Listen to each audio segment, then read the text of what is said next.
nós daremos início à banca de Flávio Silveira da Costa, orientado pela professora doutora Cristine Leos Tomé, cujo título da pesquisa é Uma análise sobre as formações discursivas e ideológicas do coletivo Sinop para Elas.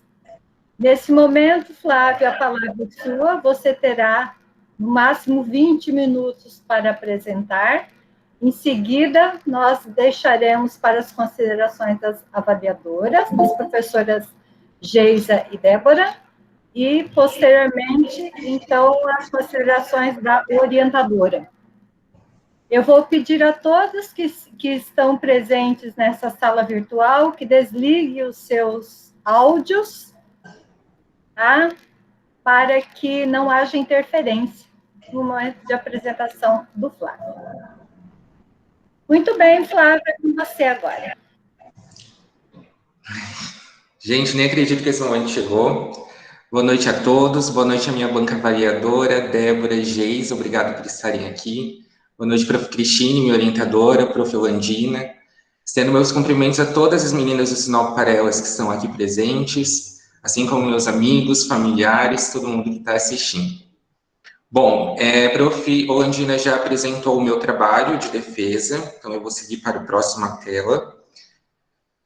O objeto de estudo da minha pesquisa, gente, é o coletivo Sinop para Elas, né, os discursos que circulam nesse coletivo, que foi criado no município de Sinop no ano de 2017, após uma série de acontecimentos tocantes à questão do assédio ocorridos na Universidade Federal de Mato Grosso.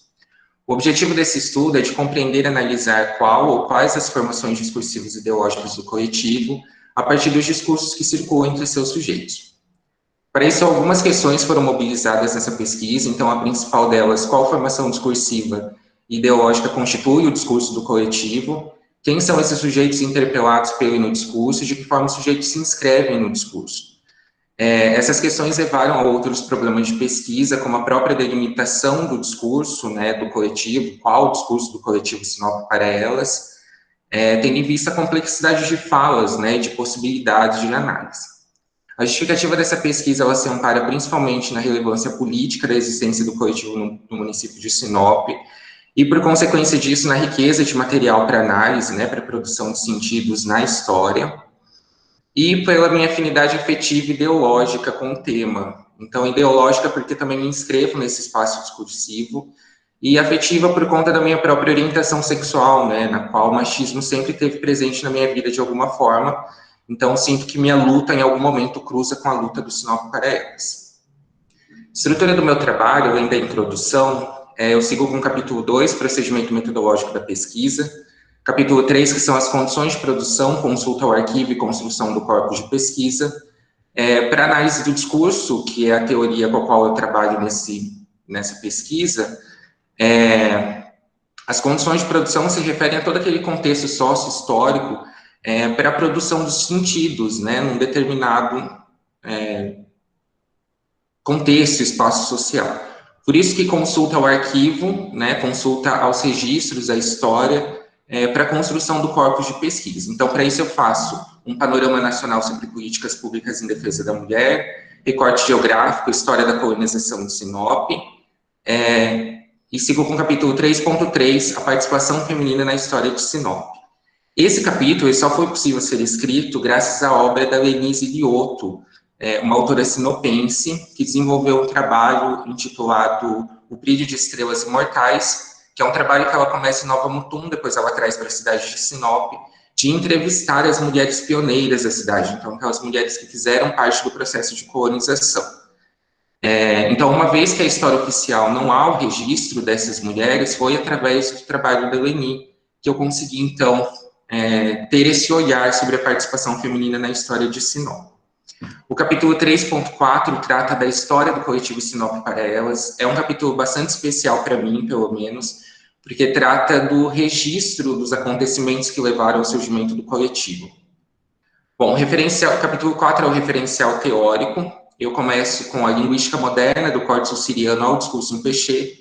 Então, eu retomo brevemente a instauração da linguística enquanto ciência a partir de Saussure, e do seu corte epistemológico entre língua e fala, onde ele separa o social do individual, então possibilitando a sistematização do objeto língua, que é o objeto que ele prioriza nos seus estudos, podendo assim atribuir um caráter científico, né, à disciplina. Porém, o Saussure, ele deixa de lado os sujeitos falantes, né? Então, a linguística pós-saussuriana, ela tem uma crescente no interesse nesse sujeito. E aí é onde a gente chega, então, ao discurso em Michel Pechet. Capítulo 4.2, eu olho para esse objeto de análise, esse objeto de estudo da disciplina de análise do discurso. No capítulo discurso, é feito de sentidos e condições de produção. Para Michel Pechet, discurso ele é efeito de sentido entre locutores, ou seja, a língua significando a partir do ato da linguagem, né? Em condições de produção específicas.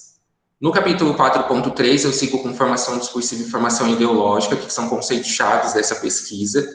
E no 4.4 eu olho para sujeito e ideologia, né? Uma vez que é o sujeito interpelado ideologicamente no discurso, que possibilita que a gente vislumbre, então, as formações discursivas ideológicas de um dado discurso. No capítulo 5, eu apresento análise, começando com 5.1, a pluralidade inscrita na unicidade do nós, 5.2, em busca de um lugar de fala, a construção de um espaço discursivo, e 5.3, um pioneirismo de protagonismo social. Essas análises são resultados da observação de 3 marcas discursivas que foram observadas no discurso do Sinop para elas, de 3 palavras que se repetiam, né, as palavras nós, fala e espaço, e pioneiro, que eram simbólicos quanto à constituição do coletivo. O capítulo 6 trata das considerações finais dessa pesquisa, seguido de referências, anexos 1, 2, 3, 4, 5 e 6, que são as cartas de sessão, as autorizações para o uso das entrevistas, e apêndices 1, 2 e 3, que trata da transcrição das entrevistas feitas com as integrantes, né? Então, apêndice 1 é a entrevista feita com a professora Clariana, da UFMT, apêndice 2 é a transcrição da entrevista feita com a professora Thierry, daqui da Unemate, e o apêndice 3 é a transcrição do vídeo documentário produzido por essa pesquisa, que foi o primeiro trabalho produzido por essa pesquisa apresentado no CONAEL de 2019. Bom, os procedimentos metodológicos dessa pesquisa se fez a partir de consulta ao arquivo, então, levantamento de material bibliográfico, principalmente para a constituição do capítulo de condições de produção, conforme eu apresentei, né, que vai revisitar a história e depois a criação do coletivo. Outro método utilizado foi a pesquisa de campos, seguindo aquilo que Antônio Carlos Gil fala a respeito desse método como o mais possível para o recolhimento de dados e análise de um grupo socialmente ativo, uma vez que esse tipo de método prevê a observação direta de uma comunidade humana, com a possibilidade de entrevistas e interações que possibilitam a interpretação e a explicação de informações relativas à atuação social do grupo. Outro método utilizado foram das entrevistas orais, seguindo o que falam os autores mencionados nessa citação, onde eles vão falar da questão da visão endêmica, né, como a professora Landina tinha me falado. Dentro da pesquisa etnográfica, essa visão endêmica é aquela que privilegia o olhar do lado de dentro, né? Então, no caso da construção do capítulo da história do Sinop para elas, a gente privilegia, então, as próprias integrantes, né, os próprios sujeitos contando sobre a sua história. Além disso, houve, então, consulta à literatura relativa à análise do discurso, né, a teoria dessa pesquisa, através dos principais autores mencionados aqui, e os principais conceitos abordados: discurso, formação discursiva, formação ideológica, sujeito e ideologia.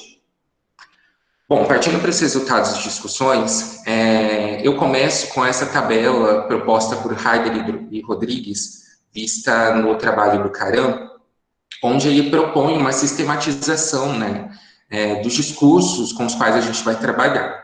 Então, aqui ele coloca tipos de discurso, no nosso caso, os discursos de nós, fala, espaço, pioneirismo. Os objetos discursivos foram as entrevistas orais. A função dominante desses discursos é de resistência, né, conforme a gente vai ver na pesquisa mais para frente, aparado ideologicamente pela academia. Então, o grupo ele surge no espaço acadêmico, e esse espaço acadêmico, ao mesmo tempo, ele atravessa a constituição discursiva do coletivo. Os sujeitos do discurso são as 6 membras que foram entrevistadas, descritas aí abaixo. As macro-operações desse discurso são de argumentação, né, então de reafirmação e validação da existência do grupo, o tipo de discurso oral, transcrito para essa pesquisa, e o tom informal, justamente pela qualidade, né, do discurso oral. Bom, o primeiro movimento de análise, então, é a pluralidade inscrita na unicidade do nós. Nesse capítulo, eu olho sobre a presença da marca discursiva nós nos discursos das integrantes do coletivo.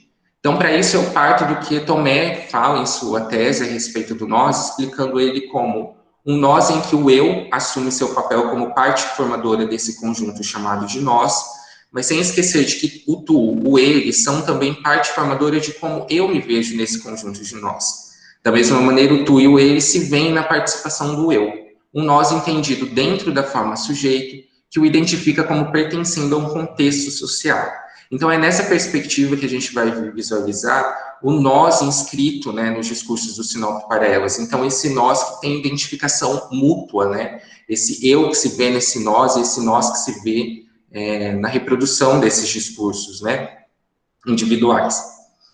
Bom, para isso eu começo analisando a fala da Vanessa Biol, que é cedida para o documentário no dia 29 de setembro de 2019, onde ela vai dizer o seguinte: e agora a gente tem onde se encontrar, a gente tem com quem falar sobre, a gente tem para onde recorrer. A partir do momento que o grupo surge com reivindicações que já existiam no passado, a gente teve um rosto. Então, a primeira coisa que a gente observa dessa fala da Vanessa é o uso da expressão agente no lugar do pronome reto nós, pelo contexto de informalidade da fala, né, da oralidade, mas ainda assim evocando os mesmos sentidos de unicidade, de coletividade do pronome nós.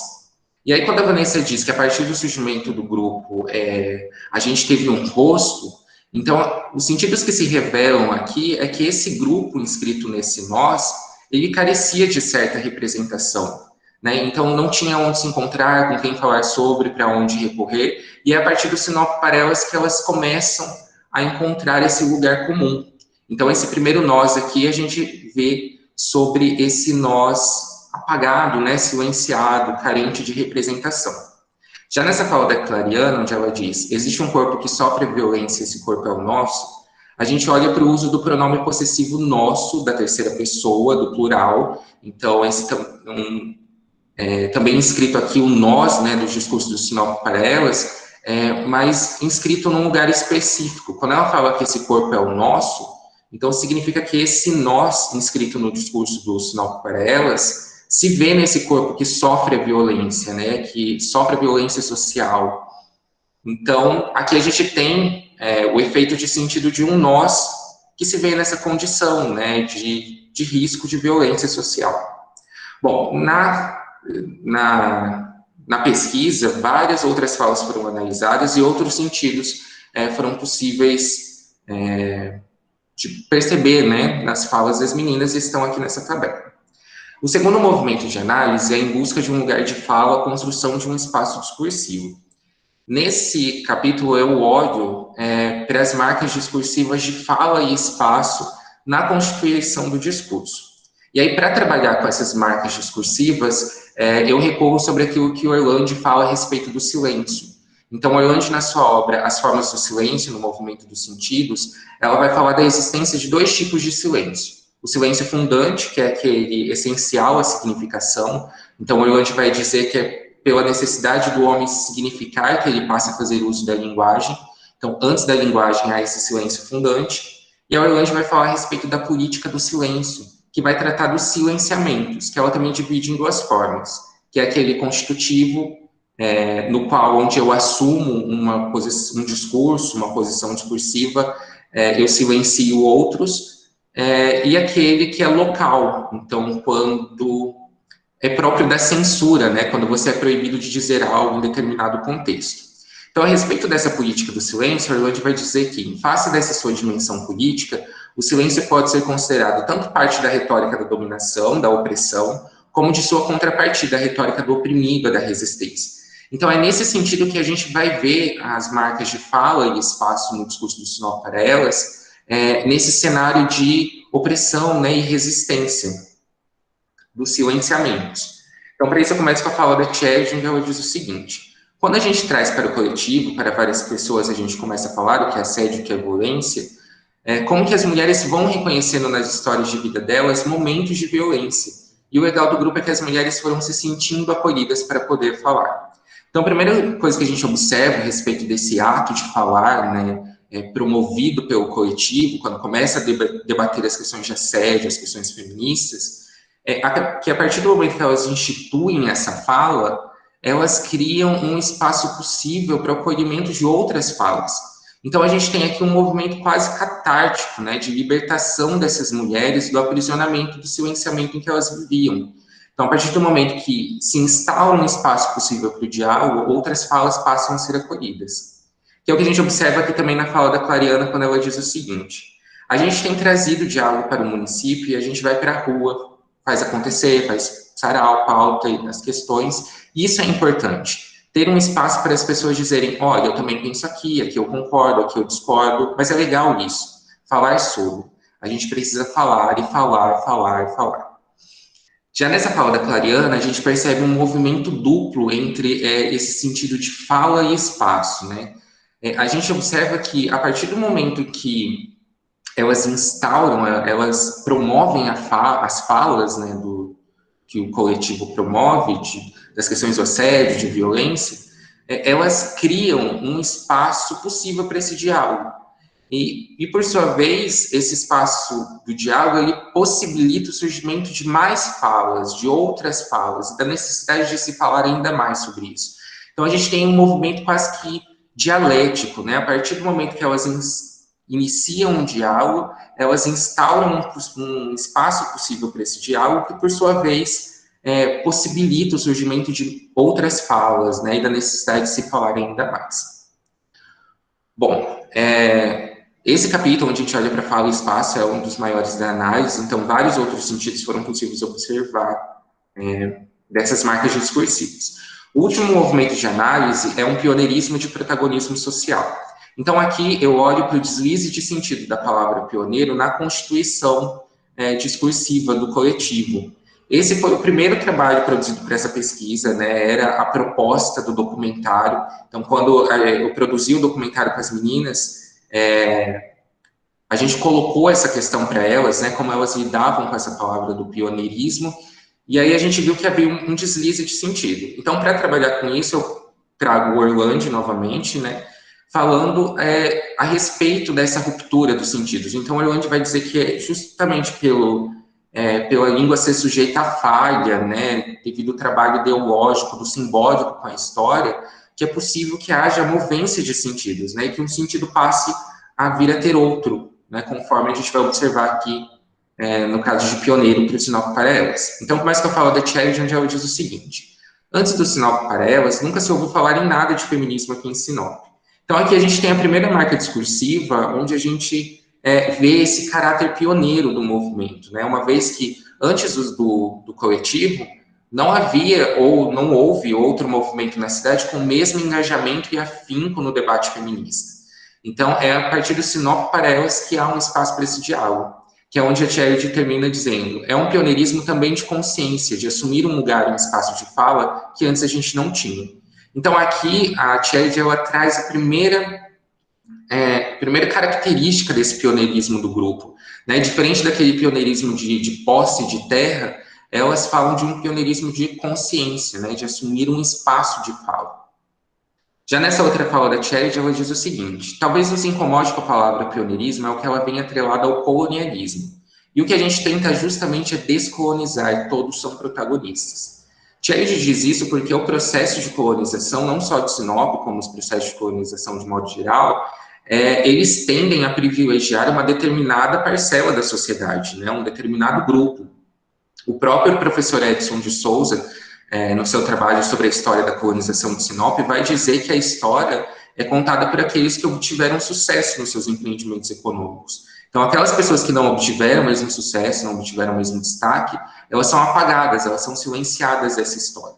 Então, aqui a Tchelle, ela fala que o que elas tentam justamente é fazer o contrário, então é descolonizar, é fazer com que todos sejam protagonistas nessa participação social, né? E ela vai terminar dizendo: o pioneirismo das mulheres não aparece como protagonismo. Eu acho que isso é também ser pioneiro, ter esse espaço de diálogo para outras coisas que antes todo mundo tinha muito na cabeça, mas não conversava. Então, é aqui onde a gente vê qual o sentido que o Sinop para Elas reivindica, então, para esse pioneirismo, que é um sentido de protagonismo, né? Uma vez que essas mulheres, né, das quais e pelas quais elas lutam, elas já estavam aqui, elas já faziam parte da história, elas só não ocupavam o mesmo lugar de protagonismo social. Então, daí vem onde se origina esse pioneirismo do grupo de reivindicar protagonismo social. Então, aqui outros sentidos foram observados, né? E aí eu parto para as considerações finais. Então, ali eu vejo a questão da presença do nós, que representa a identidade do elas, do Sinop para Elas, revelando a identidade comum de mulheres que lutam pela seguridade social e de direitos. Já nas palavras espaço, fala e espaço, foi possível visualizar a produção de sentidos enquanto construção de um espaço possível para o diálogo, para o acolhimento, bem como um espaço formativo, que é característico ao grupo por ser aparado ideologicamente pelo espaço acadêmico, né? E foi possível também visualizar os desvios de sentido da palavra pioneiro para a palavra protagonismo, mobilizando sentidos de inclusão das mulheres na participação social de forma atuante, protagonista, diferente de como costumou ser ao longo da história. E, por fim, eu termino dizendo que Sinop para Elas é um nome que carrega em si uma grande representatividade. Nele encontra-se o lugar e, portanto, as condições sócio-históricas que possibilitaram e impulsionaram o surgimento do coletivo, assim como encontra-se por meio do uso da preposição para, a quem pretende-se que esse espaço passe a se direcionar, a atender, a dar voz, a dar lugar de protagonismo social. Nesse sentido, desemboca-se na referência do pronome reto elas, prende muitos sentidos, de muita representação, no qual cabe um nós, que representa as pessoas engajadas com a luta das mulheres. Aqui eu finalizo minha pesquisa, essas são as minhas referências. Um trabalho de 2 anos, gente, muita leitura, muita consulta, muita pesquisa. Gente, eu quase chorei agora. E é isso, eu termino aqui.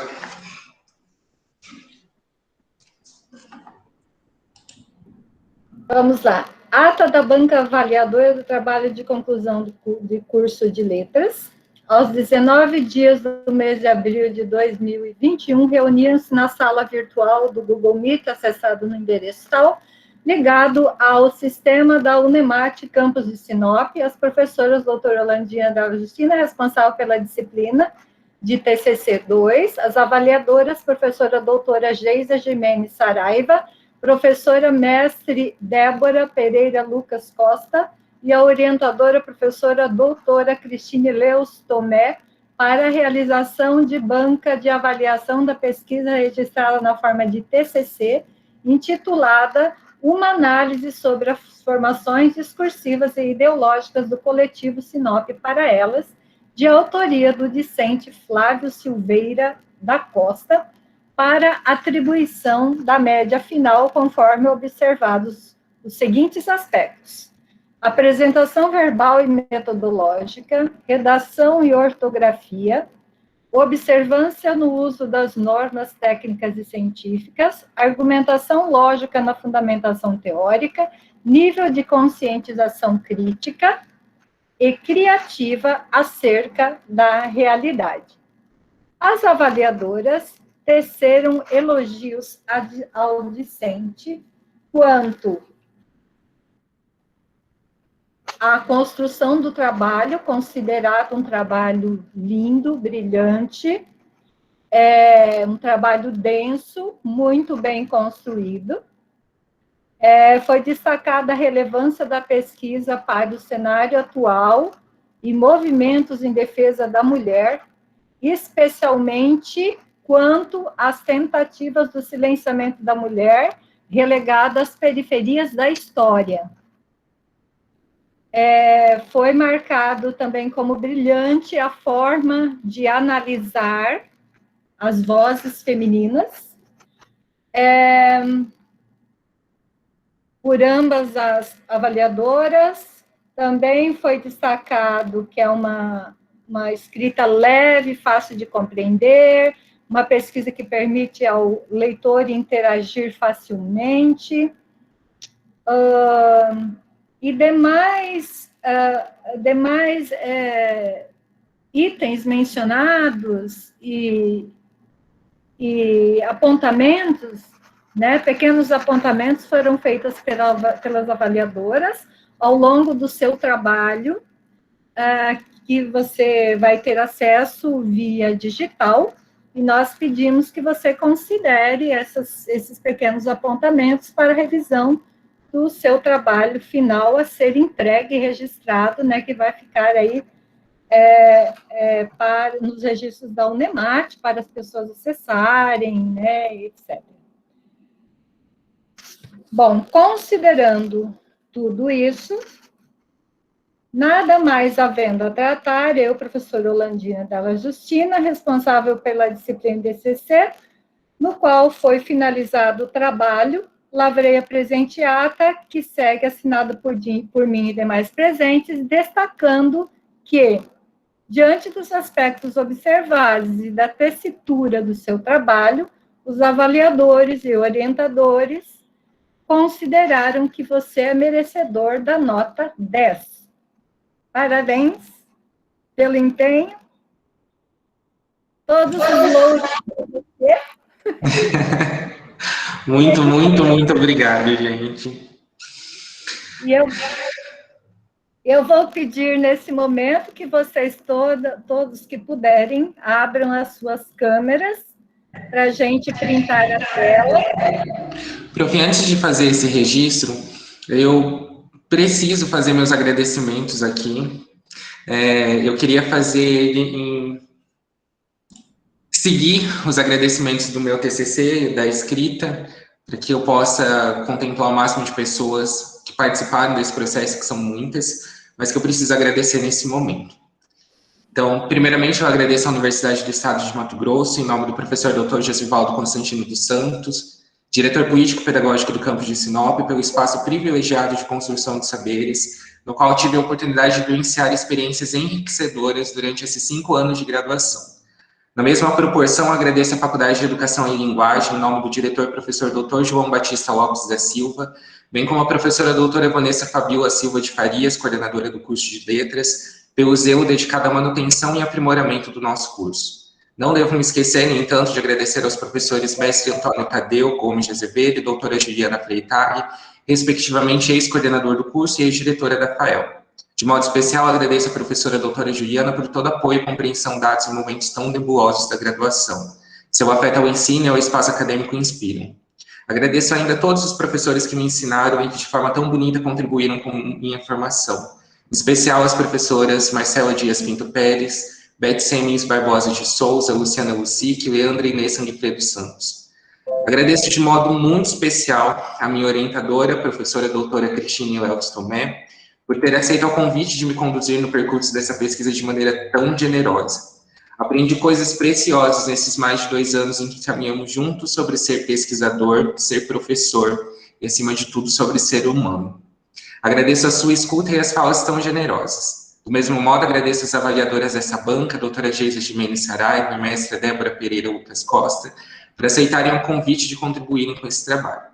Professora doutora Holandina Dalla Justina, professora da disciplina de TCC2, fica também meu agradecimento e carinho por todas as contribuições neste trabalho durante a graduação. Agradeço aos meus colegas de curso, em especial a turma do 9º semestre, por partilharem momentos durante essa jornada, e de modo mais especial, agradeço a minha amiga Jaqueline Ferreira de Azevedo por acompanhar tão de perto as minhas lutas, te levo no coração e na vida. Agradeço aos colegas membros dos projetos de pesquisa, leituras urbanas e suas materialidades discursivas socioambientais Norte de Mato Grosso, encerrado no ano de 2019, e questões urbanas em linguagens, o QEL, vigente atualmente, pelas partilhas dos momentos de formação por meio dos cursos e diálogos oferecidos nesse período. Agradeço a toda a equipe de técnicos da UNEMAT, em especial a Ana Cristine Bianchini Vital, Lígia Raquel Botelho Neves, Adalgisa Marques Amorim, Luísio Dalla Vecchia Barros e Reginaldo Lopes de Alencar, assim como aos professores e diretores da Faculdade de Ciências Exatas e Tecnológicas, doutor Érico Fernando de Oliveira Martins e doutora Kelly Cristina Aparecida Munhoz Moreira, pessoas com quem trabalhei durante meus 4 anos de estágio que me apoiaram de tantas formas. Meu carinho a todos vocês. Agradeço de maneira franca e afetuosa ao coletivo Sinop para Elas por toda a contribuição fundamental e elementar para a realização dessa pesquisa.